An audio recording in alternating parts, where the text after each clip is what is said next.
क्या हाल है बच्चों, कैसे हो सभी।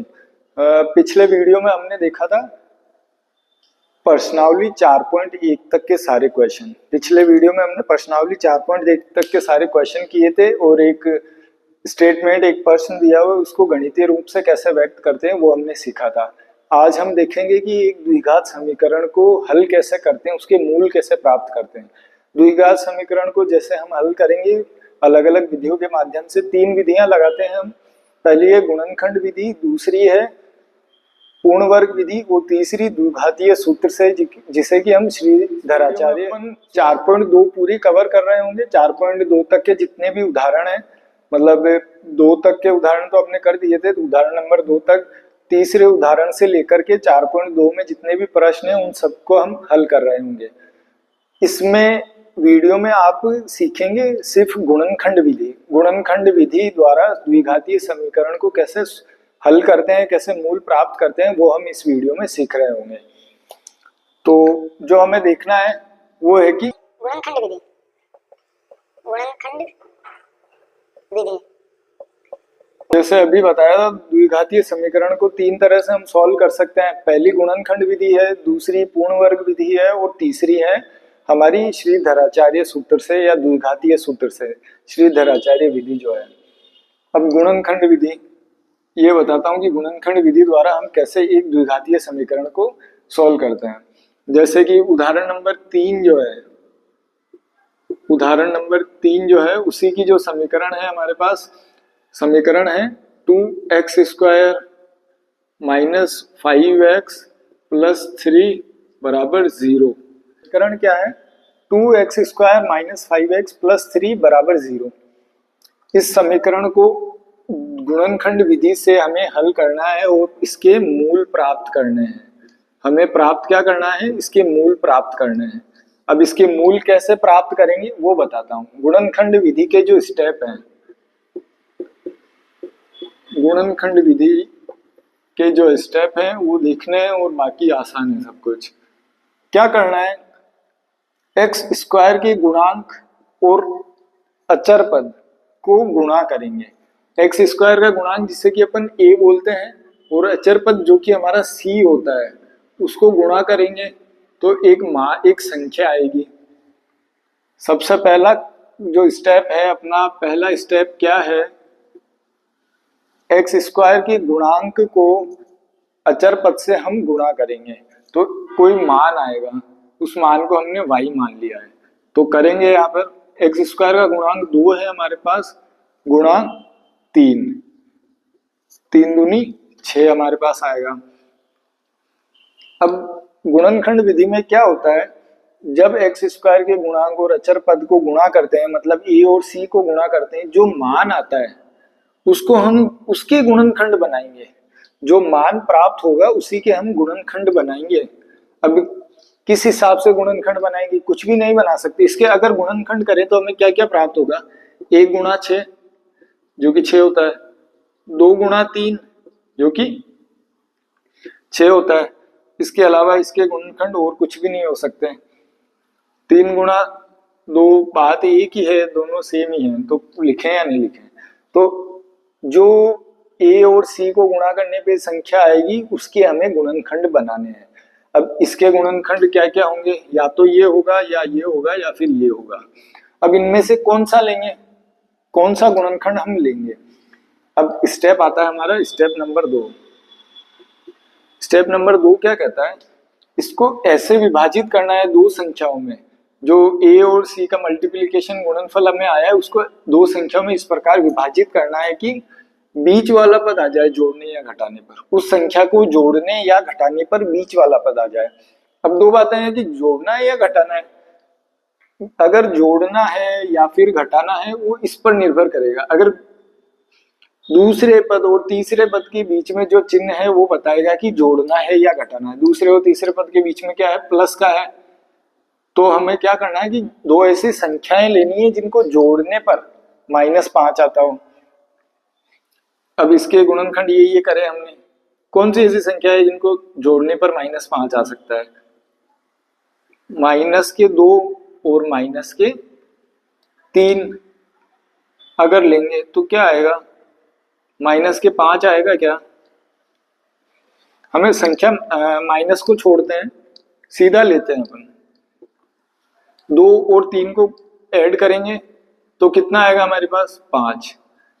तो संख्या जिनको गुणा करने पर तो ए और सी का गुणनफल मतलब 6 आ रहा है, और संख्या उन्हीं संख्या को जोड़ने पर हमें बीच वाला पद मिल रहा है।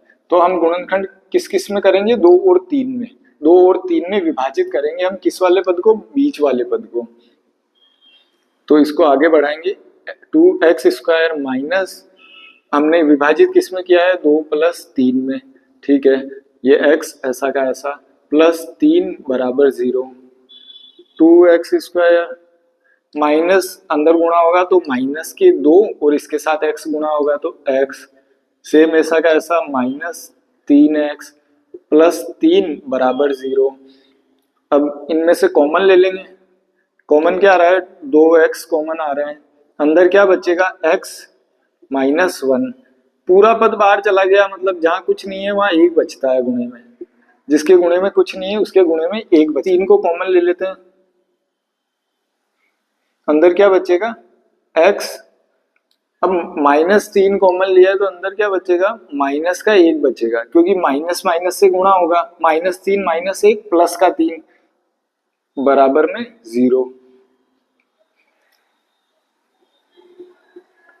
2x -3 और ये कॉमन आ रहा है पूरे में, तो कॉमन को बाहर ले लेंगे। x -1। यहाँ पे क्या किया है मैंने? x -1 को कॉमन ले लिया है दोनों में से। इसमें से और इसमें से मैंने x -1 को कॉमन ले लिया, तो x -1 बाहर, अंदर क्या बचा? 2x -3 बराबर 0। यहां तक क्लियर हो गया सभी को? अगला, इसका अगला स्टेप यहां लिख रहा हूं।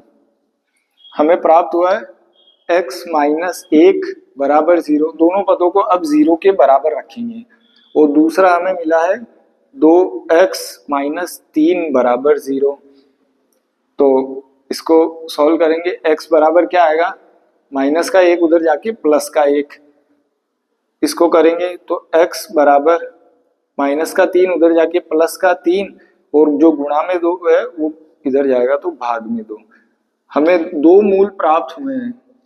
द्विघात समीकरण में हमें कितने मूल प्राप्त हो सकते हैं? द्विघात समीकरण में घात 2 है, इसका मतलब अधिकतम मूलों की जो संख्या हो सकती है वो 2 हो सकती है। तो पहला जो मूल है हमने उसे नाम दिया है अल्फा, और दूसरा जो हमें मूल प्राप्त हुआ है वो हमारा है बीटा। तो ये द्विघात समीकरण के हमें मूल प्राप्त हुए हैं, x बराबर 1 और x बराबर 3/2। अब इन दोनों मूलों को जब समीकरण में रखेंगे ना हम, तो ये समीकरण को संतुष्ट करते हैं। तो ये हमारे हो गए द्विघात समीकरण के मूल। अगला जो उदाहरण है हमारे पास, उदाहरण नंबर है 4। उदाहरण नंबर 4 में हमें एक समीकरण दी है 6x² -x -2 बराबर 0। तो इसे गुणनखंड विधि से हमें हल करना है। तो गुणनखंड विधि से कैसे हल करते हैं? सबसे पहला स्टेप क्या है? a और c को गुणा करेंगे। a और c क्या है? a है x² का गुणांक और c जो है हमारा अचर पद है। तो a हमारा 6 है, c है हमारा 2 गुणा 2 बराबर 12। अब हमें 12 को विभाजित करना है, जिसे जोड़ने या घटाने पर क्या आना चाहिए? 1 आना चाहिए। x के गुणा में कुछ नहीं है, मतलब 1 है, तो ऐसी संख्या आनी चाहिए जो कि 1 हो। अब 12 का अगर अपन गुणनखंड बनाएं, 12 के गुणनखंड क्या क्या बन सकते हैं? 1 गुणा 12 हो सकता है, 2 गुणा 6 हो सकता है, 3 गुणा 4 हो सकता है। अब जोड़ना है या घटाना है ये कैसे पता पड़ेगा? कौन सी ऐसी अगर मान लो कि संख्या मिल गई तो जोड़ना है या घटाना है? जोड़ना है या घटाना है वो बताएगा हमें दूसरे और तीसरे पद के बीच का चिन्ह क्या है? माइनस का चिन्ह है, मतलब घटाने का चिन्ह है। ऐसी 2 संख्याएं चाहिए जिनको घटाने पर 1 प्राप्त होता है, जिनको घटाने पर 1 प्राप्त होता है। इनमें से कौन सी होगी ऐसी संख्या? 12 में से 1 घटाएंगे तो 11 बचेगा, 6 में से 2 घटाएंगे तो 4 बचेगा, लेकिन 4 में से 3 घटाएंगे तो 1 बच जाएगा क्या हमारे पास?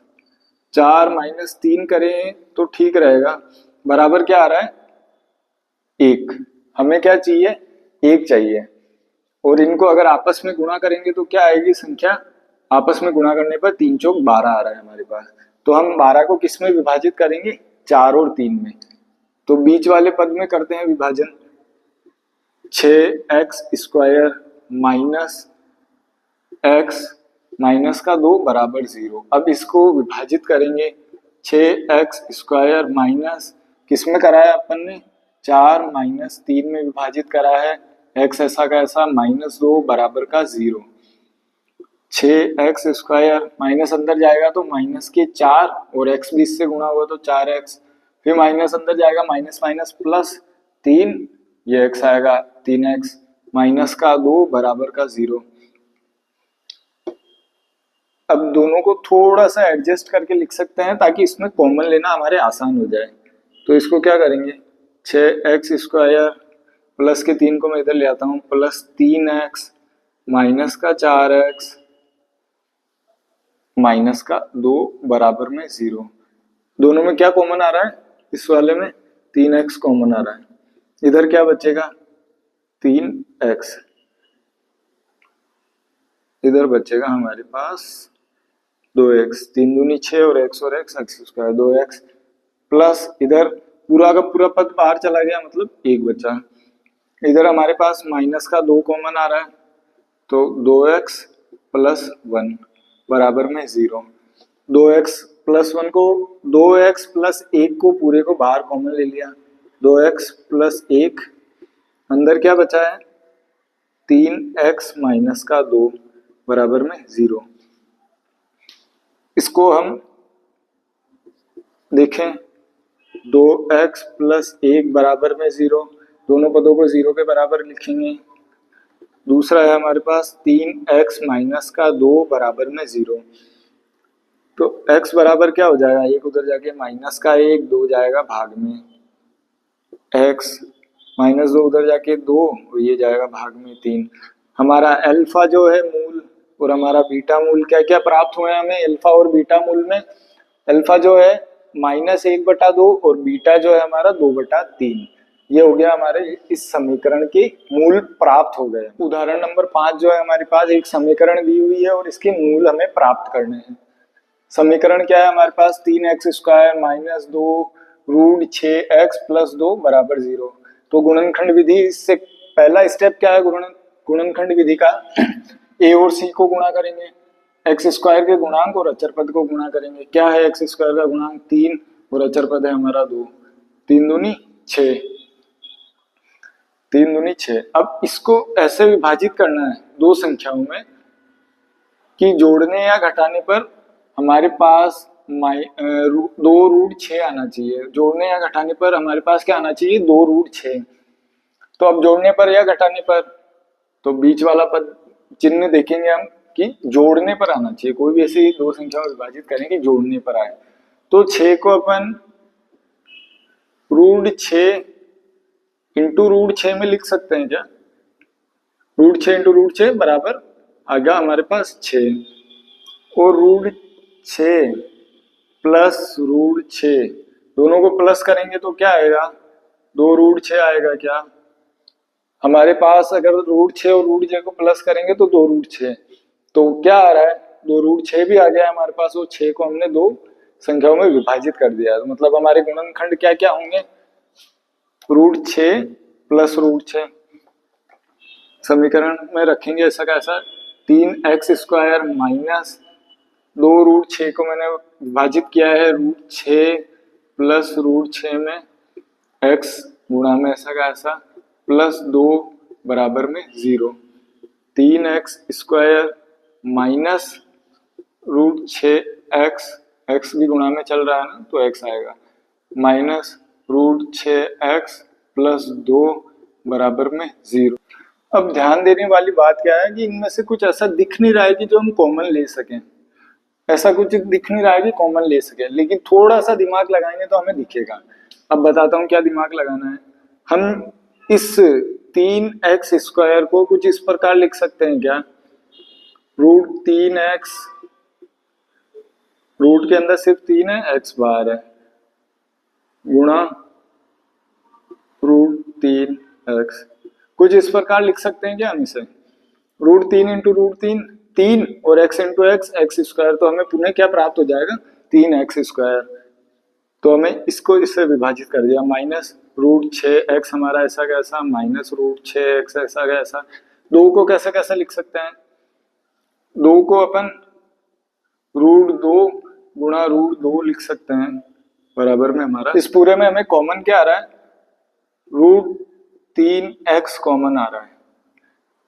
√3x बाहर लेंगे तो अंदर क्या बचेगा, √3x माइनस इसमें से √3 और x बाहर गया तो अंदर क्या बचेगा, √2 बचेगा। क्या, √3 इंटू √2 √6 और x ऐसा का ऐसा तो √6। इधर कॉमन क्या आ रहा है, √2 कॉमन आ रहा है। अंदर क्या बचेगा हमारे पास, √3x प्लस √2। हमें क्या प्राप्त हुआ है, √3x माइनस √2 √3x प्लस √2। तो इसमें और इसमें हमें कॉमन करना है, इसको कॉमन बाहर लेना है। तो यहाँ पर अपन प्लस का √2 ना लेकर के माइनस का √2 ले लें तो अंदर क्या हो जाएगा, माइनस का √2। इसको इससे गुणा करेंगे तो माइनस का √6x और इसको इससे गुणा करेंगे तो प्लस का √2 या √2 इंटू √2 या फिर √2 प्राप्त हो जाएगा। इस पूरे को कॉमन लेंगे, इसमें से इस पद को कॉमन लेंगे, √3x माइनस √2 बाहर ले लिया हमने, अंदर क्या बचेगा, √3x माइनस √2।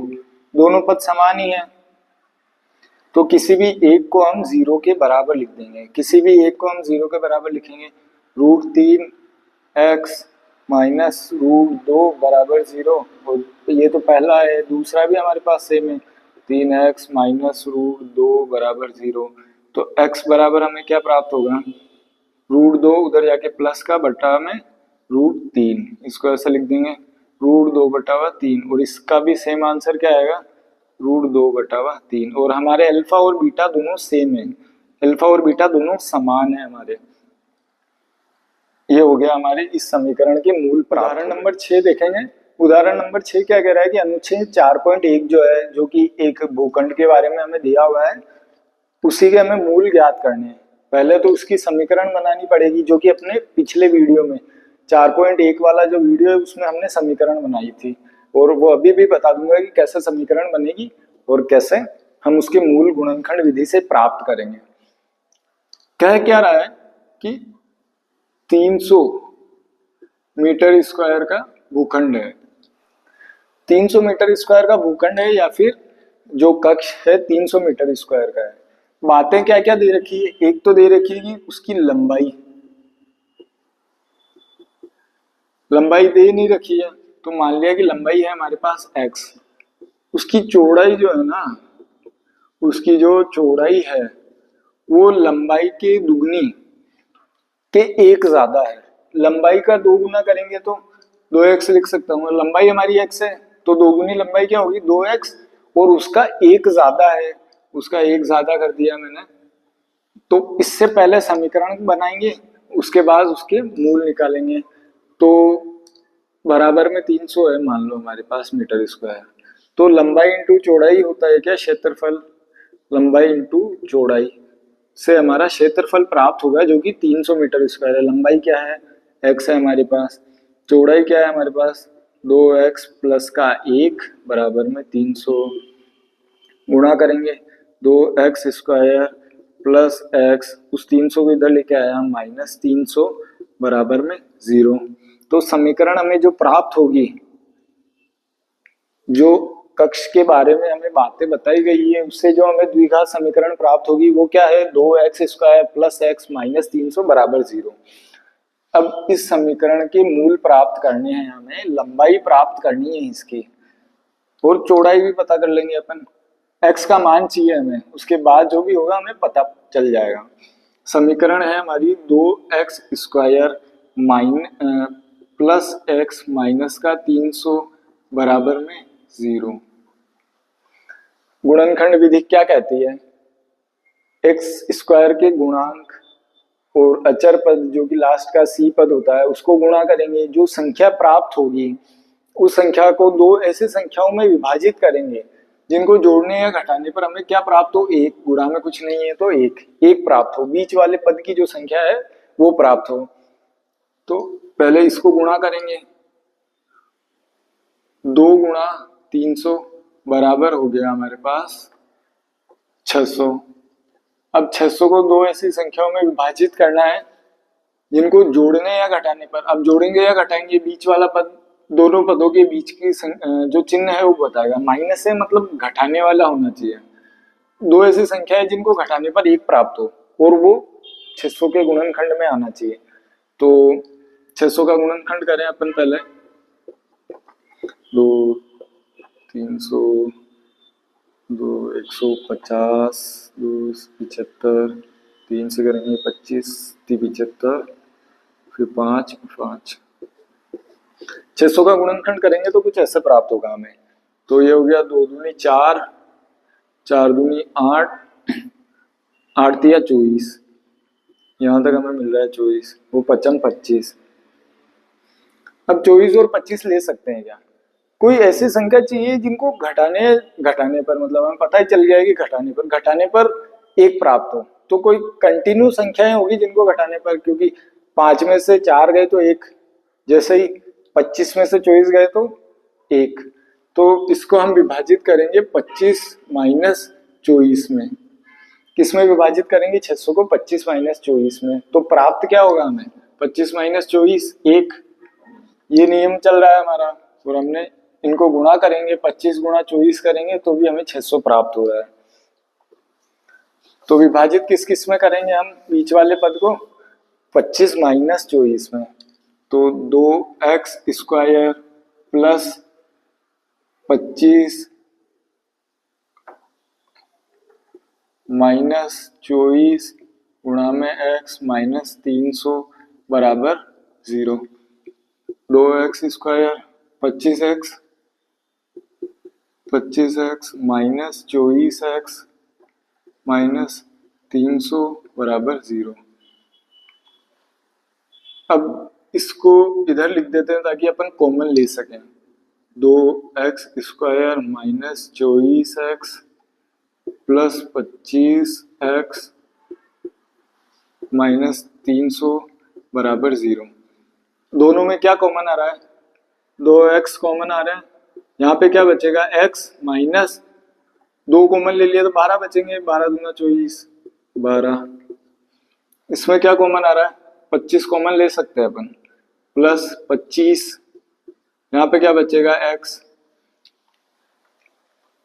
300 में से 25 कॉमन ले लिए तो 300 को 25 ले लेंगे तो ये भी 12 बार होगा।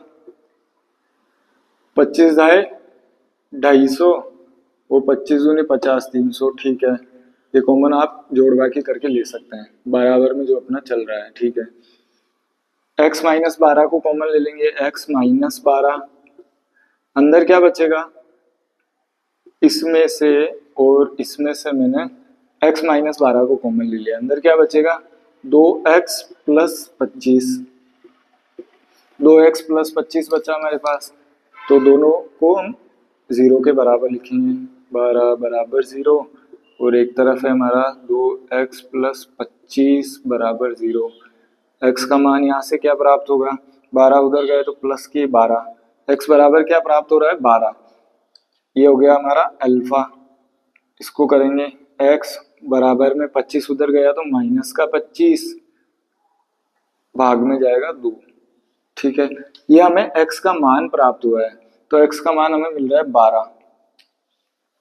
अब लंबाई क्या हो जाएगी? लंबाई हो जाएगी हमारी 12 मीटर। अब ये वाला अल्फा बीटा जो हमें प्राप्त हुआ है ये क्यों नहीं लिया है हमने? क्योंकि लंबाई माइनस में नहीं हो सकती। लंबाई एक फिजिकल थिंग है तो वो प्लस ही होगी ना, 5 मीटर 10 मीटर 15 मीटर। इसलिए जो हमारा अल्फा मूल है वो लेंगे हम। लंबाई हमारी 12, तो चौड़ाई हमें क्या प्राप्त होगी? चौड़ाई क्या प्राप्त होगी हमें? चौड़ाई क्या है हमारी? 2x plus 1। तो मान रखेंगे 2 गुणा 12 प्लस 1 बराबर 12 दूनी 24 और 1 25। चौड़ाई हमारी क्या है? 25 मीटर, लंबाई हमारी 12 मीटर। ठीक है, सबको समझ आया ये? अच्छा, अब हम शुरू करेंगे प्रश्नावली 4.2 के सारे क्वेश्चन। उदाहरण सभी को समझ आए? अब पहला क्वेश्चन क्या है हमारे पास कि जो दी गई समीकरण है, निम्न समीकरण को गुणनखंड विधि से हल मूल प्राप्त हल करना है हमें। तो पहली समीकरण है हमारे पास x square minus 3x minus का 10 बराबर 0। सबसे पहला काम जो है हमारा वो क्या है, इन दोनों को गुणा करना है, ए और सी को। तो 1 गुणा 10 बराबर 10, कुछ नहीं है तो इसका मतलब 1 है इसके गुणा में। अब 10 को दो ऐसी संख्याओं में विभाजित करना है जिसे जोड़ने या घटाने पर हमें 3 प्राप्त होना चाहिए। अब जोड़ेंगे या घटाएंगे, माइनस का चिन्ह है, मतलब जिन्हें घटाने पर 3 प्राप्त होना चाहिए। 10 के गुणनखंड क्या क्या होंगे हमारे पास, जैसे 1 गुणा 10 हो गया, 2 गुणा 5 हो गया, 5 दूनी 10, बस 10 एकम 10, 5 दूनी 10, यही होंगे हमारे पास, दो ही होंगे इसके। तो कौन सा लेंगे, 5 माइनस 2 बराबर क्या 3 प्राप्त हो रहा है हमें। हमें चाहिए क्या, 3 चाहिए। घटाने पर 10 के गुणनखंड दो ऐसी संख्या है जिनको घटाने पर कि 3 प्राप्त हो, तो 5 माइनस 2 ले लेंगे, इसको विभाजित करेंगे। एक्स स्क्वायर माइनस संख्या क्या है 5 माइनस 2 गुणा एक्स ऐसा का ऐसा, 3 को मैंने विभाजित किया 5 और 2, 5 में से 2 गए 3, माइनस का 10 बराबर में 0 है हमारे पास। X square minus 5x minus minus plus, plus का 2x, x कहाँ से आ रहा है, गुणा में चल रहा है इसलिए x है, माइनस का 10 बराबर में 0। इसको थोड़ा व्यवस्थित कर देते हैं ताकि हम कॉमन ले सकें, 5 इसमें कॉमन आ जाएगा, तो एक्स स्क्वायर प्लस का 2x माइनस 5x माइनस 10 बराबर 0। x कॉमन आ रहा है, x प्लस का 2, x बाहर चला गया तो 2 रह गया, इधर माइनस के 5 कॉमन आ रहा है, तो x प्लस 2, 5 दूनी 10 माइनस के हो जाएंगे। तो हमें क्या इस पूरे में से क्या कॉमन लेंगे, x प्लस का 2 मैंने कॉमन ले लिया, अंदर क्या रह जाएगा x माइनस का 5, दोनों को 0 के बराबर रखेंगे, x प्लस 2 बराबर 0, दूसरा है हमारे पास x माइनस 5 बराबर 0। x का मान यहाँ से प्राप्त हुआ हमें 2 और x का मान यहाँ से प्राप्त हुआ 5। ये हो गया हमारा बीटा, ये हो गया हमारा अल्फा, ये हो गया हमारे दी गई समीकरण के मूल प्राप्त हुए हैं हमें। ये हमारी समीकरण जिसके ये मूल होंगे। दूसरी समीकरण क्या है हमारे पास, 2x square plus x minus 6 बराबर 0। अब इसको गुणनखंड विधि से करेंगे, 2 गुणा 6 12।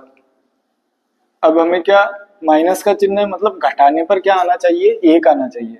12 को दो ऐसी संख्याओं में विभाजित करेंगे जिनको घटाने पर हमें 1 प्राप्त होता है। अब घटाने क्यों बोल रहा हूँ, पहले ही बताया है, जो दूसरे और तीसरे पद के बीच का चिन्ह होगा वो बताएगा कि जोड़ना है या घटाना है।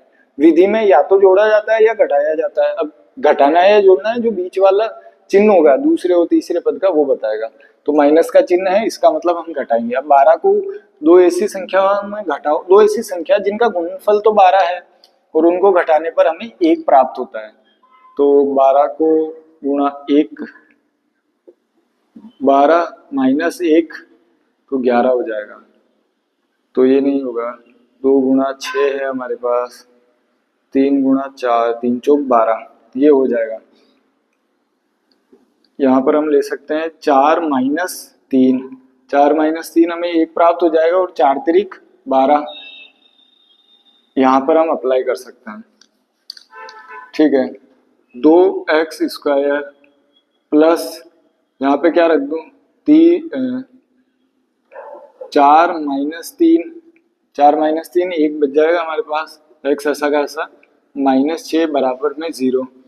2x square plus 4x minus 3x minus 6 बराबर में 0।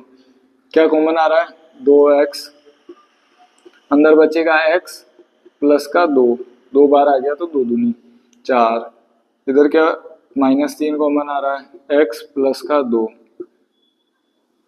पूरे में से x प्लस 2 को कॉमन ले लेंगे, अंदर क्या बचेगा 2x माइनस का 3, दोनों को 0 के बराबर रखेंगे, x प्लस 2 बराबर 0। दूसरा है हमारे पास 2x माइनस 3 बराबर में 0। यहाँ से x का मान हमें -2 प्राप्त होगा अल्फा, यहाँ से x का मान हमें प्राप्त होगा 3/2, ये हमारा बीटा। ये हमारी दी गई समीकरण के मूल है। समीकरण नंबर 3 क्या है हमारे पास, √2x² प्लस 7x प्लस 5√2 बराबर 0। तो सबसे पहला काम है हमारा a और c को गुणा करना है। a क्या है हमारे पास, √2 गुणा 5√2। √2 गुणा 5√2 करेंगे तो √2 से √2 गुणा करेंगे 2, 5 दूनी 10, हमें क्या प्राप्त होगा, 10 प्राप्त होगा। अब 10 को दो ऐसी संख्याओं में विभाजित करना है जिन्हें की जोड़ने पर दूसरे और तीसरे पद के बीच में कौन सा चिन्ह है, प्लस का, जिन्हें जोड़ने पर क्या आया हमारे पास 7 प्राप्त हो। तो 10 के गुणनखंड क्या होंगे, 10 गुणा 1 हो सकता है, 5 गुणा 2 हो सकता है, और कोई भी नहीं होगा। तो 5 प्लस 2 में हमें रख दें, या फिर ऐसा कर देते हैं कि 2 गुणा 5 10 प्राप्त होंगे, और इन्हीं को जोड़ेंगे तो हमें 7 प्राप्त होगा। 7 हमें चाहिए, तो 7 को दो ऐसी संख्याओं में किन में विभाजित करेंगे, 2 और 5 में। सॉल्व करेंगे, √2x² प्लस 2 और 5 में हमने 7 को विभाजित कर दिया है, x प्लस 5√2 बराबर 0। इसको देख लेते हैं, √2x² plus 2x plus 5x plus 5√2। अब इसमें कॉमन क्या ले सकते हैं अपन, √2x को कॉमन ले सकते हैं क्या। माना कि मैंने इसको विभाजित कर दिया √2 गुणा √2x में, 2x को ऐसे लिख सकता हूँ क्या, √2 2x हो जाएगा हमारे पास। तो मैं क्या ले लूंगा, √2 कॉमन ले लिया मैंने, अंदर क्या बचेगा x, √2x तो बाहर चला गया है, √2x प्लस √2। यहाँ ये वाला स्टेप सबको समझ आएगा। ये स्टेप मैंने क्या किया है, इस स्टेप में क्या किया है मैंने, 2x को, जो हमारे पास 2x है उसको मैंने कैसे लिखा है, √2 गुणा √2x के रूप में, √2 गुणा √2x। कैसे, अब √2 को गुणा करेंगे तो हमें क्या प्राप्त होगा, हमें 2 प्राप्त होगा, और बाहर क्या है हमारा x। तो ये सेम ही है ना, दोनों बराबर है। तो मैंने ऐसे इनको विभाजित किया है और कॉमन लिया है। आगे देखेंगे, प्लस इसमें क्या कॉमन आ रहा है, 5 कॉमन आ रहा है हमारे पास, x प्लस √2, x प्लस √2 को कॉमन लेंगे, बचेगा क्या हमारे पास, √2x प्लस का 5। दोनों को 0 के बराबर रखेंगे, x प्लस √2 बराबर 0, दूसरा √2x प्लस 5 बराबर में 0, x बराबर माइनस का √2, इधर x बराबर 5/√2। ये हमारा अल्फा, ये हमारा बीटा। दी गई समीकरण के मूल क्या होंगे, -√2 और -5/√2। ये हमारा हो गया इसके हल। अगली समीकरण क्या है हमारे पास, 2x² माइनस x प्लस 1/8 बराबर 0। अब इस समीकरण में देखिए तो 1/8 आ रहा है, जो कि थोड़ा सा समीकरण को मुश्किल दिखाई पड़ रहा है कि ये थोड़ी सी मुश्किल होगी। तो क्यों ना हम पूरे पद में, ऊपर वाले सभी पद या पूरी समीकरण को हम 8 से गुणा कर दें। 8 से गुणा कर देंगे तो 8 से 8 कट जाएगा और हमारे पास 1 बच जाएगा, तो समीकरण आसान दिखेगी थोड़ी। तो 8 से गुणा करेंगे, 2 को करेंगे 16x² माइनस 8x प्लस 1 लिख सकता हूँ मैं, क्योंकि 8 से गुणा किया, 8 से 8 कट गए, हमारे पास बचा 1 बराबर में 0। अब जो विधि है हमारी वो यूज करेंगे, 16 को 1 से गुणा करेंगे तो 16 आएगा। अब 16 को दो संख्याओं में विभाजित करना है कि जिनको कि जोड़ने पर दूसरे और तीसरे पद के बीच में प्लस का चिन्ह है, इसका मतलब जोड़ने वाला होना चाहिए हमारे पास। तो क्या ऐसी संख्या है जिनको जोड़ने पर तो 8 आए और गुणा करने पर 16 आए। 4 × 4 कर सकते हैं, 4 चौक 16 और 4 + 4 बराबर 8। तो 4 और 4 2 में बांट देंगे हम, विभाजित कर देंगे मध्य पद को। 16x² माइनस 4 प्लस 4 x ऐसा का ऐसा प्लस 1 बराबर में 0। 16x² minus 4x minus 4x, x भी गुणा हो रहा है और ये माइनस भी इनसे गुणा हो रहा है, प्लस का 1 बराबर में 0। कॉमन लेंगे क्या आ रहा है 4x, 16 में 16x² तो 4x माइनस यहाँ 1 बचेगा, इसमें क्या कॉमन आ रहा है माइनस का 1 कॉमन ले लेते हैं तो ये माइनस वाला पद है वो बच जाएगा हमारे पास प्लस का पद, तो 4x माइनस का 1। माइनस 1 क्यों है या प्लस है, क्योंकि माइनस 1 इधर इससे गुणा होगा अंदर जाके तो प्लस का 1 हो जाएगा बराबर में 0। पूरे में से 4x माइनस 1 को कॉमन ले लेते हैं, अंदर क्या बचेगा 4x माइनस का 1, दोनों को 0 के बराबर रखेंगे, 4x माइनस 1 बराबर 0। दूसरा सेम ही आंसर होगा हमारा, दोनों अल्फा और बीटा दोनों समान होंगे बराबर 0। x बराबर क्या हो जाएगा 1/4, इधर भी x बराबर क्या हो जाएगा 1/4। तो ये हो गया हमारा अल्फा, ये हमारा बीटा। ये दी गई समीकरण के हमने मूल प्राप्त कर लिए हैं। अगली जो 5 नंबर समीकरण है हमारे पास क्या है 10x² माइनस 20x प्लस का 1 बराबर 0। तो सबसे पहला स्टेप हम क्या लगाते हैं कि पहले और तीसरे पद को गुणा करेंगे, तो 100 को 1 से गुणा करेंगे तो आएगा हमारे पास 100। अब क्या करना है, इसको दो संख्याओं में विभाजित करना है जिन्हें कि जोड़ने पर बीच वाला जो चिन्ह है दूसरे और तीसरे पद का, बार बार बता रहा हूँ कि याद हो जाए। अब जोड़ना है या घटाना है, तो दूसरे और तीसरे पद के बीच में जो चिन्ह होगा वो बताएगा कि संख्या को जोड़ना है या घटाना है। बीच में क्या है प्लस है, इसका मतलब दो ऐसी संख्याओं में विभाजित करना है जिनको जोड़ने पर तो हमारे पास 20 आए और उनका गुणनखंड मतलब उनको गुणा करेंगे तो हमारे पास 100 आए। ऐसी क्या संख्या हो सकती है जिन्हें जोड़ने पर 20 आए और गुणा करने पर 100 आए। 10 गुणा 100 10 गुणा 10 100 आएंगे हमारे पास, वो 10 को 10 प्लस करेंगे तो 20 आएंगे। तो संख्या गुणनखंड जो लेंगे हम वो ये लेंगे, बीच मध्य पद के गुणनखंड जो होंगे 10 और 10 होंगे। 100x² माइनस 10 प्लस 10 x ऐसा का ऐसा प्लस 1 बराबर में 0। 100x² minus 10x minus 10x plus 1 बराबर 0। अब 10x कॉमन आ जाएगा, 10x मैंने ले लिया कॉमन, अंदर क्या बचेगा 10 माइनस का 10 के अलावा ये x भी बचेगा, 10x माइनस का 1। पूरा पद बाहर चला गया तो कुछ नहीं गुणे में क्या बचेगा 1 बचेगा।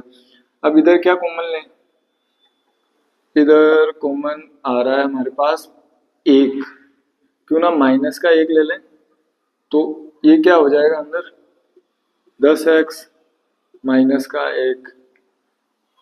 माइनस 1 क्यों लिखा है, माइनस 1 अंदर जाके गुणा होगा तो माइनस 1 प्लस का 1 आ जाएगा। 10x माइनस के 1 को कॉमन ले लिया, पूरे दोनों में पदों में से 1 को कॉमन ले लिया, अंदर क्या बचेगा 10x माइनस का 1। दोनों समान ही है तो दोनों को 0 के बराबर रखेंगे, बस 0 10x माइनस 1 बराबर 0। x का मान हमें यहाँ से प्राप्त होगा 1/10। ये हमारा अल्फा और बीटा भी सेम ही होगा, x बराबर 1/10। ये हमारा बीटा। ये दी गई समीकरण के हमें मूल मिले हैं 1/10 और 1/10। प्रश्न नंबर 2 जो है वो क्या कह रहा है कि उदाहरण नंबर 1 है उसको हल करना है। उदाहरण नंबर 1 तो जॉन और जीवंती वाला जो था, वो दूसरा था एक कुटीर उद्योग कुछ खिलौने बनाता है वाला उदाहरण। अब पिछले वीडियो में हमने उसकी समीकरण प्राप्त की थी कि उसकी जो द्विघात समीकरण होगी जो बात दी हुई है, तो वो आपके होमवर्क के लिए छोड़ रहा हूँ, आपको वो दोनों समीकरणों को हल करना है। और उसके जो प्रश्न नंबर 3 वो क्या कह रहा है, दो ऐसी संख्याएं ज्ञात कीजिए जिनका योग तो है 27 और उनका गुणनफल आता है 182। दो बातें दी है, एक तो उनका योग जो है वो 27 है हमारे पास और उनका जो गुणनफल आएगा वो 182 आएगा, 182 आएगा। तो अब दोनों संख्याएं कौन सी है वो हमें ज्ञात करना है। तो सबसे पहले इसकी द्विघात समीकरण बनाएंगे उसके बाद हल करेंगे। तो सबसे पहले माना पहली जो संख्या है, पहली संख्या, अब हमें पता नहीं है कि संख्या क्या है, तो माना की संख्या x है। फिर दूसरी क्या होगी, सोचो, दूसरी जो संख्या है हमारे पास वो क्या होगी, 27 माइनस एक्स लिख सकता हूं क्या, 27 माइनस एक्स, दोनों का योग 27 है। तो दूसरी अगर 27 में से पहली संख्या को निकाल दूंगा तो बच्ची कुछ जो संख्या रहेगी वो हमारी दूसरी संख्या हो जाएगी, दूसरी हो जाएगी। ये तो हो गई दो बातें। अब तीसरी बात क्या है, पहली और दूसरी को जब गुणा करते हैं तो हमें क्या प्राप्त होता है, हमें 182 प्राप्त होता है। पहली और दूसरी को गुणा करेंगे तो हमें 182 प्राप्त होगा। तो रखो ऐसा का ऐसा समीकरण में जो हमने अभी बनाई है, पहली और दूसरी संख्या। पहली संख्या है हमारे पास x और दूसरी संख्या क्या है हमारे पास, 27 माइनस एक्स बराबर का 182। x को 27 से करेंगे 27x, x को x से करेंगे माइनस एक्स स्क्वायर, उस 182 को इधर लाऊं माइनस का 182 बराबर 0। इसको मानक रूप में थोड़ा परिवर्तन कर देते हैं, या फिर ये माइनस का x है तो सारे पदों को उधर भेज देते हैं, सबको उधर भेजेंगे तो इधर रह जाएगा हमारे पास 0, माइनस का एक्स स्क्वायर उधर जाके प्लस का एक्स स्क्वायर, माइनस का 27x, ये उधर जाके प्लस का हो जाएगा, प्लस का 182। ठीक है, अब इसको जो हल हम प्राप्त करेंगे कैसे करेंगे, पहले और आखिरी पद को गुणा करते हैं। पहले में गुणन में कुछ संख्या नहीं है, इसका मतलब एक है, तो एक को 182 से गुणा करेंगे, 182 ही प्राप्त होगा। अब 182 को दो ऐसी संख्याओं में विभाजित करना है, 182 को दो ऐसी संख्याओं में विभाजित करना है जिनका गुणनफल तो 182 प्राप्त हो, और उनको जोड़ने पर दूसरे तीसरे पद के बीच में प्लस का चिन्ह है, इसका मतलब जोड़ेंगे, उनको जोड़ने पर हमें क्या प्राप्त हो, 27 प्राप्त हो। तो ऐसे कौन सी दो संख्याएं हो सकती है जिनको जोड़ने पर 27 प्राप्त होंगे और गुणा करने पर 182, गुणनखंड करेंगे 182 के, तो हमें प्राप्त होगा 2 9 1, इसका गुणनखंड फिर जाएगा ये 7 से, 7 एकम 7, 2 इसको दे दिया, 7 तिया 21, 3 13 को 13 से 1, इसके हमने गुणनखंड करे तो हमें 7 दूनी 14 और 13, इसको 13 और 14 में हम विभाजित कर सकते हैं। दो ऐसी संख्या कौन सी है, एक 13 है और एक 14 है, इनको गुणा करेंगे तो आपको 182 प्राप्त हो जाएगा, यहाँ से अपन ने निकाला, और इनको अगर जोड़ेंगे तो हमें क्या प्राप्त होगा, 27, 10 10 20, 4 3 7 27।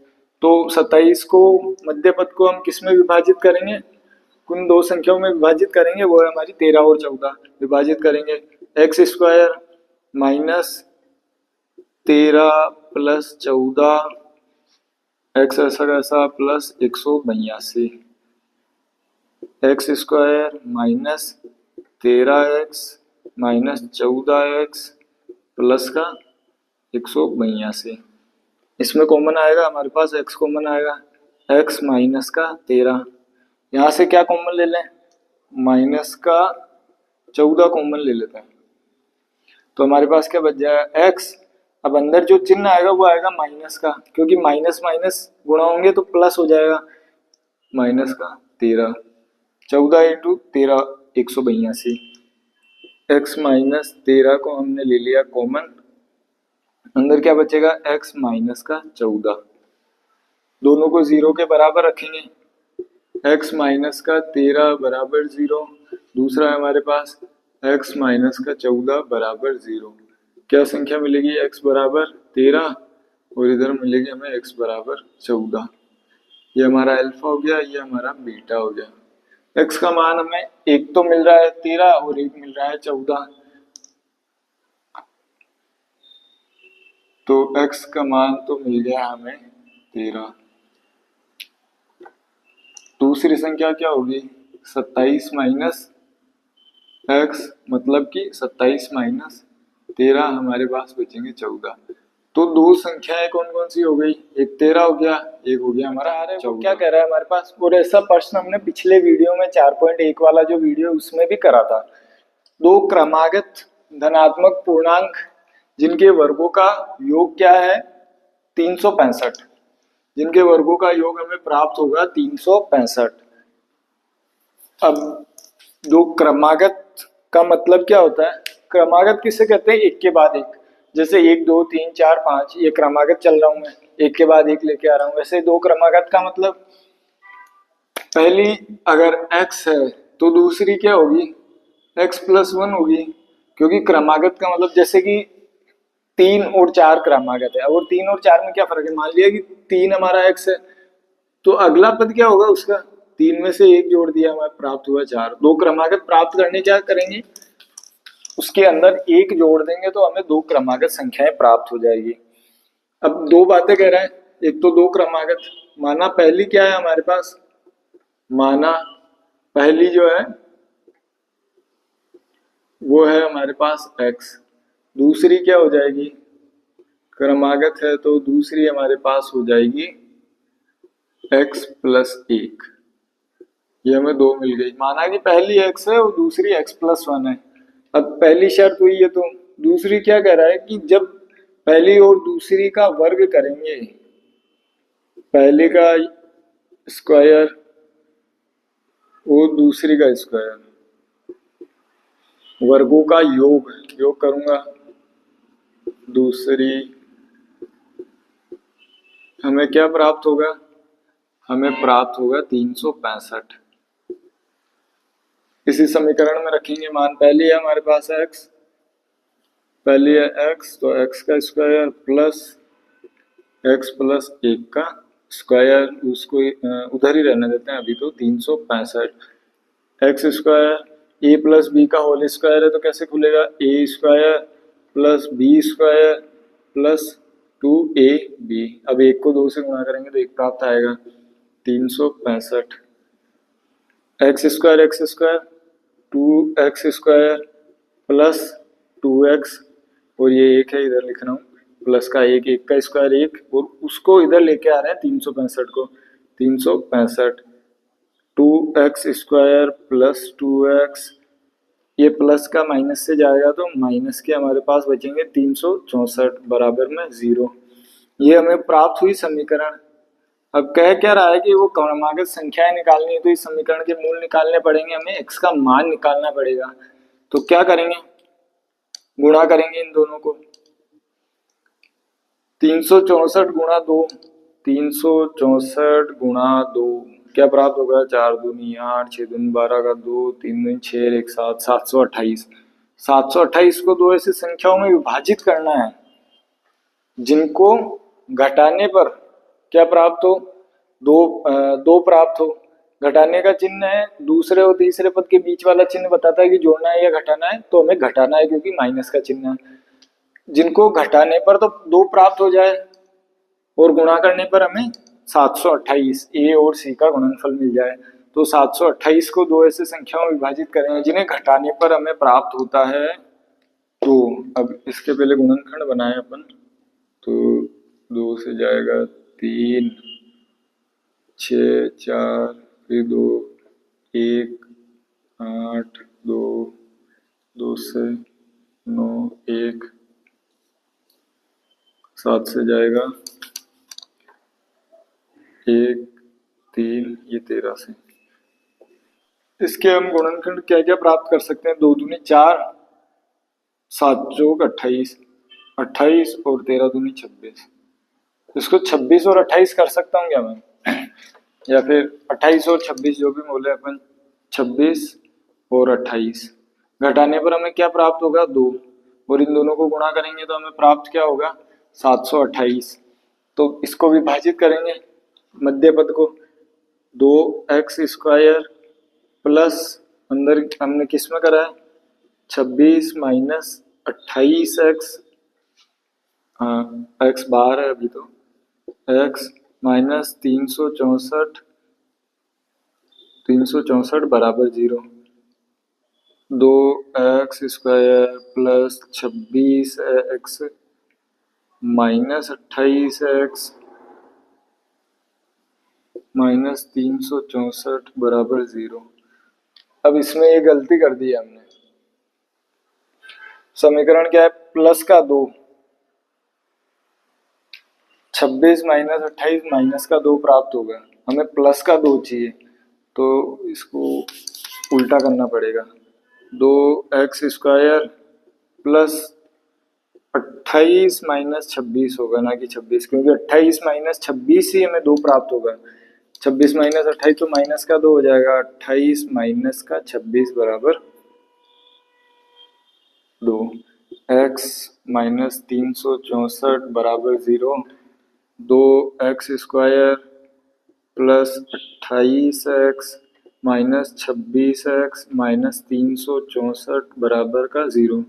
28x माइनस 26x बचेगा क्या? 2x। तो 2x को हमने ऐसे विभाजित किया है। आगे क्या होगा? अब इसमें से कॉमन ले लेते हैं 2x को। 2x को कॉमन ले लिया मैंने। क्या बचेगा? यहाँ पे x बचेगा। इधर क्या बचेगा? 14 दूनी 28, x प्लस का 14। अगला क्या है हमारे पास? ये वाला पद। अब इसमें से माइनस 26 ले लेता हूँ।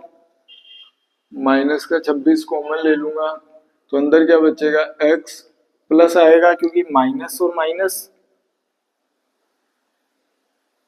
अब माइनस प्लस से गुणा होगा तो माइनस हो जाएगा, इसीलिए माइनस का 26 x कॉमन ले लिया।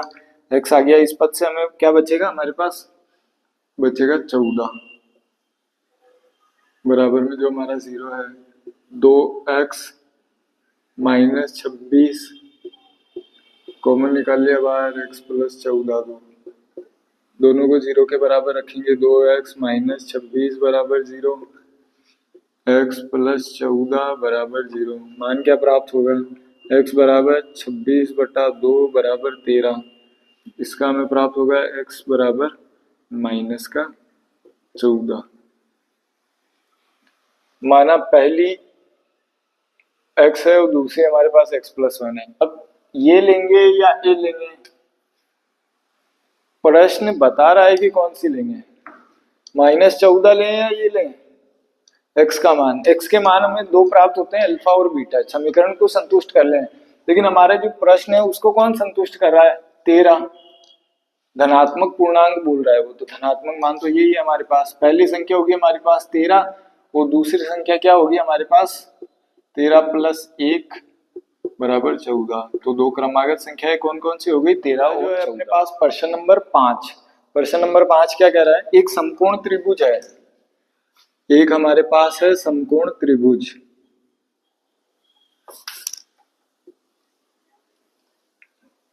ये हमारा समकोण त्रिभुज हो गया, 90 degree angle.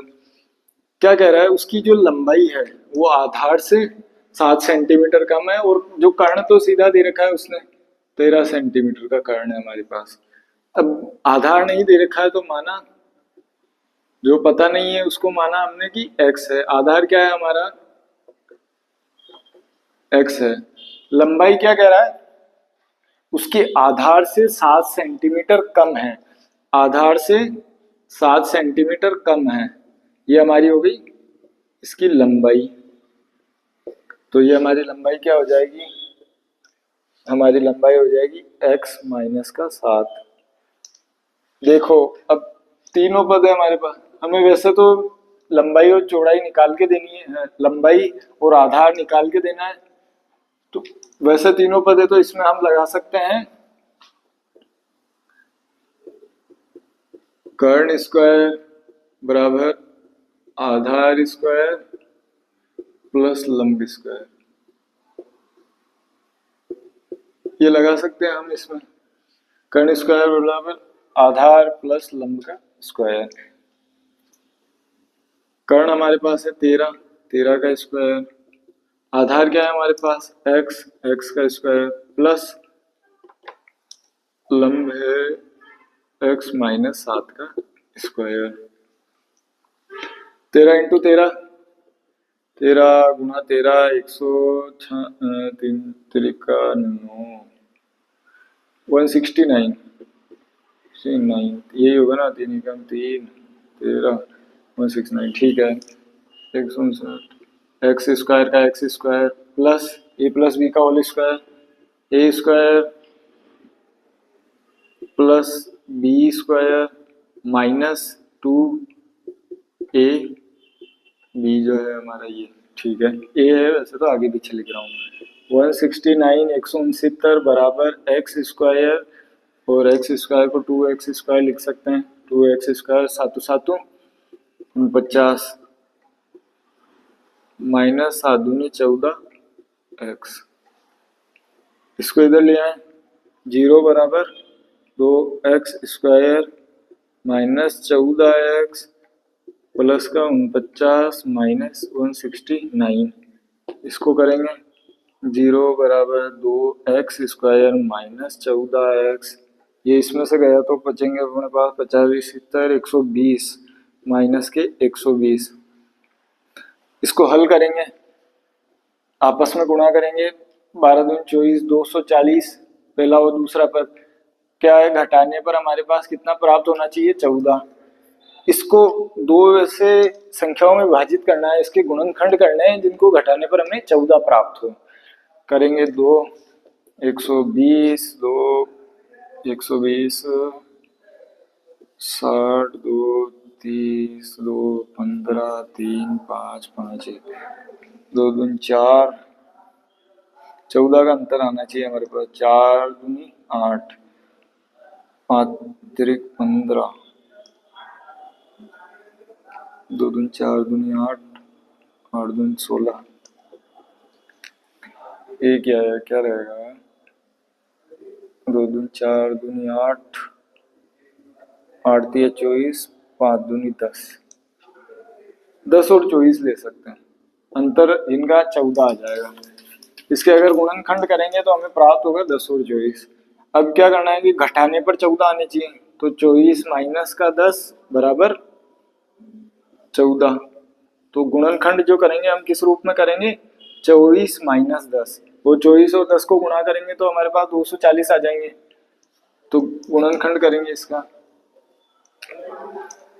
2x square minus ऐसा का ऐसा, हमारे पास क्या है 24 माइनस 10 लिया है हमने गुणनखंड करके मध्य 240 का, और मध्य पद को 24 और 10 में विभाजित किया है, x ऐसा का ऐसा हमारा वो माइनस का 120, 2x square minus 24x minus minus plus 10x minus का 120 कॉमन लेंगे, 2x ले लिए मैंने कॉमन, अंदर बचा है x माइनस का 12, इधर लेंगे 10 को ले लिया कॉमन, अंदर बचेगा x माइनस का 12 12 120, x माइनस का 12 बचा क्या है 2x प्लस का 10 कॉमन लिया प्लस का 10, x माइनस 12 बराबर 0, 2x प्लस 10 बराबर 0, x का यहाँ से 12, x का मान हमें यहाँ से मिल रहा है माइनस 2 माइनस का 5। अब अल्फा लेंगे या बीटा लेंगे, ये संख्या हमारे पास माइनस में प्राप्त हुई है। अब आप सोचोगे किसी की लंबाई माइनस में हो सकती है, लंबाई तो प्लस में ही होगी, लंबाई है माइनस में, क्या है कि लंबाई नहीं है, अंदर घुस गई एक दूसरे के, तो संख्या हम क्या लेंगे, संख्या हम लेंगे 12, अल्फा जो हमारा मूल प्राप्त हुआ है अल्फा मूल लेंगे, तो आधार क्या हो गया हमारा, आधार हमें प्राप्त हुआ है 12, फिर लंबाई क्या हो जाएगी 12 हाँ 12 माइनस 7, तो लंबाई हमें प्राप्त हो गई 7 गया 5, आधार है हमारा 12 और लंबाई हमें जो प्राप्त हुई है वो लंबाई हुई है हमारी 5, ये लंबाई या प्रश्नावली का आखिरी जो प्रश्न है हमारा प्रश्न नंबर 6, क्या कह रहा है प्रश्न हमारा 6 नंबर, एक उद्योग है जो कि बर्तन बनाता है, अब कितने बर्तन बनाता है, माना कितने बर्तन बनाता है x बर्तन बनाता है, कितने बनाता है x बर्तन। दूसरी बात क्या कह रहा है कि एक दिन पता चला कि जो लागत है प्रत्येक नग की या प्रत्येक बर्तन की जो लागत है वो हमें क्या प्राप्त हो रही है, उस दिन बनाए गए लागत हमें मिल रही है उस दिन बनाए गए बर्तनों की संख्या के 2 गुना। तो 2x लिख सकता हूँ, 2 गुना कर दिया है मैंने। उस दिन कितने बर्तन बने थे x, उस दिन के बने बर्तनों की संख्या की 2 गुना में 3 जोड़ देते हैं, सिर्फ 3 अधिक। 3 क्यों जोड़ा है? 2 गुना से 3 अधिक, तो मैंने क्या कर दिया है 2 गुना प्लस 3। तो प्रत्येक की लागत क्या हमारे पास आ रही है 2x प्लस 3। अब क्या कह रहा है कि एक दिन कुल लागत कितनी लगी? कुल लागत लगी 90 रुपए। एक दिन बर्तन बनाए हमने कुल 90 रुपए के। तो अब कितने बर्तन बने हैं ये हमें ज्ञात करना है। सबसे पहले समीकरण बनाएंगे द्विघात समीकरण, उसके बाद इसका हल करेंगे। द्विघात समीकरण क्या हो सकती है? कुल लागत क्या होगी? कुल लागत जैसे 90 है, कुल लागत क्या होगी उस दिन के जितने बर्तन हैं और उसके कितने रुपए लगे हैं बनाने में। उस दिन के जितने बर्तन हैं उसको हम गुणा कर देंगे प्रत्येक बर्तन के लागत से। प्रत्येक बर्तन की लागत है हमारे पास 3। अब क्या लिखा है मैंने यहाँ पे, कुल लागत लगी 90 रुपए। अब कुल लागत किसके बराबर होगी? उस दिन बने कुल बर्तनों और प्रत्येक बर्तन के मूल्य को गुणा करेंगे तो हमें कुल लागत प्राप्त हो जाएगी बर्तनों की। तो इसको हल करेंगे हम। 90 बराबर x को अंदर करेंगे 2x स्क्वायर प्लस 3x, 90 को उधर लेके जा रहा हूँ, 2x square plus 3x minus का 90। नियम लगाएंगे हमारा, इसको इससे करेंगे 180। 2 गुणा 90 हमें प्राप्त हुआ है 180। अब 180 को दो ऐसी संख्याओं में विभाजित करना है जिनको कि घटाने पर हमारे पास क्या प्राप्त हो? 3 प्राप्त हो। 180 को दो ऐसी संख्याओं में विभाजित करेंगे जिनको घटाने पर हमें 3 प्राप्त हो। अब घटाने की क्यों बोल रहा हूँ वापस बता देता हूँ। जो दूसरा और तीसरा पद है उसके बीच का जो चिन्ह है वो बताएगा कि जोड़ना है या घटाना है। या तो जोड़ते हैं या घटाते हैं। तो क्या करेंगे हम, माइनस का चिन्ह है तो घटाएंगे। घटाने पर हमें क्या प्राप्त होना चाहिए? हमें 3 प्राप्त होना चाहिए घटाने पर। 180 के गुणनखंड अगर मैं करूं तो 2 9 दूनी 18, 0 2 45 3 1 5 3 5 5 1, मुझे 3 प्राप्त होने चाहिए। 2 दूनी 4, 4 तिरिक 12, 5 तिरिक 15, 12 और 15 में कर सकता हूँ मैं इसको विभाजित। 12 और 15 में कैसे? प्लस का 3 प्राप्त होना चाहिए और घटाना है तो 15 माइनस 12 करूंगा तो मुझे प्राप्त होगा प्लस का 3, और 15 गुणा 12 करूंगा तो मुझे प्राप्त होगा 180। 2 को 90 से करेंगे तो 180 आएगा। तो गुणा करने पर तो हमें 180 मिल रहा है और जोड़ने पर हमें 3 मिल रहा है। तो 3 को किससे विभाजित करेंगे? 15 माइनस 12 से, बराबर 2x स्क्वायर प्लस 15 माइनस 12। मध्य पद को मैंने 15 और 12 में विभाजित किया है। x माइनस का 90, 2x square plus 15x minus 12x minus का 90, 15x माइनस 12x 3x। अब इसमें से कॉमन क्या आ रहा है? इसमें कॉमन लेने के लिए हम इनको थोड़ा सा व्यवस्थित कर देते हैं। 2x स्क्वायर, इस माइनस 12 को इधर लिख रहा हूँ, माइनस का 12x प्लस 15x माइनस का 90, 2x ले लेता हूँ इसमें कॉमन, अंदर क्या बचेगा x माइनस का 6, इधर ले लेता हूँ 15 को कॉमन, प्लस 15 को कॉमन ले लिया, यहाँ बचेगा x, वो 15 छिक्की 90 माइनस का 6, x माइनस 6 को ले लिया कॉमन दोनों में से, अंदर क्या बचेगा 2x प्लस का 15। हल करेंगे, x माइनस 6 बराबर 0, दूसरा है हमारे पास 2x प्लस 15 बराबर का 0। x बराबर यहाँ से 6 प्राप्त हुआ, यहाँ से x बराबर हमें क्या प्राप्त होगा? माइनस 15/2। अब पता है कि बर्तनों की कोई संख्या होगी तो प्लस में ही होगी, तो हम अल्फा में लेंगे। प्लस की संख्या होगी ना, माइनस की कोई संख्या नहीं होती है। संख्या होती है अगर कोई ये मार्कर है तो ये कितने मार्कर है, या तो 0 मार्कर होगा या +1 मार्कर होगा ना, -1 तो हो नहीं सकता। तो बर्तन भी ऐसा ही है, प्लस की संख्या लेंगे हम अल्फा। तो बर्तन कितने बनाए हैं उस दिन, बर्तन बनाए हैं 6। अब देखो अगर इसको इस समीकरण में रखेंगे तो हमें 90 प्राप्त होना चाहिए, क्योंकि कुल लागत क्या है 90। नहीं, इसको इसमें रखेंगे तो हमें प्रत्येक की लागत आएगी। प्रत्येक की जो लागत है, एक बर्तन को बनाने में लागत कितनी आई, तो 6 दूनी 12 और 3 15। प्रत्येक को बनाने में कितनी लागत आ रही है, बर्तन को 15। और उस दिन बनाए हमने 6 बर्तन, तो 15 6 90, कुल लागत क्या आ गई 90। ये हमारी प्रश्नावली 4.2 कंप्लीट होती है। अगली प्रश्नावली में हम पूर्ण वर्ग विधि और श्रीधराचार्य सूत्र के बारे में देखेंगे और आगे बढ़ेंगे। Thank you very much dear students.